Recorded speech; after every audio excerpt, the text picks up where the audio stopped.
Welcome to the EE mini classroom. Here we will learn about what consensus capital is. In the previous videos, we already learned about what energy futures trading is.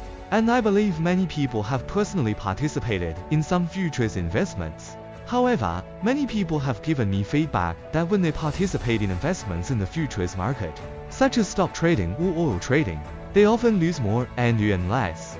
And the people around them are often the same. In fact, when everyone invests individually in the market, they only represent individual investors. And in the financial market, individual investors are often just nourishment for the market, becoming nutrients for some investment institutions and whales. So why is it possible to have stable energy futures profits here at EE? Actually, it is very simple.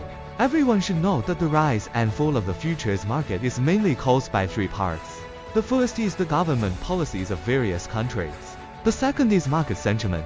And the third is the market supply and demand relationship. The first is government policy, which is relatively easy for everyone to understand.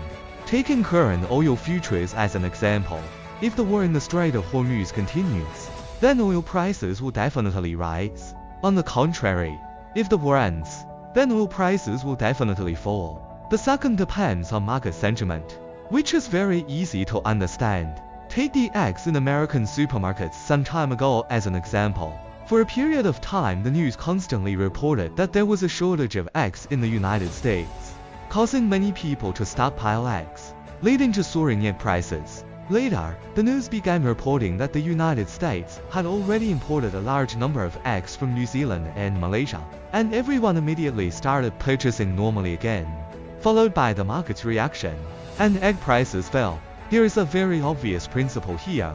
A large number of buyers, or investors, follow market sentiment. When market sentiment is about buying, many people will follow the trend and buy, and when market sentiment is about selling, many people will sell. The third factor affecting market price fluctuations is the supply and demand relationship. We can use soybeans as an example here. Around October last year, because of the US trade war, large amounts of soybeans from American farms piled up, and very few people in the market came to buy them. At that time, didn't soybean prices drop significantly? Because there was excess soybean production at that time, and the stability of export tariffs also caused fewer buyers. So prices declined. At the beginning of 2026, export tariffs changed, and many countries began purchasing American soybeans.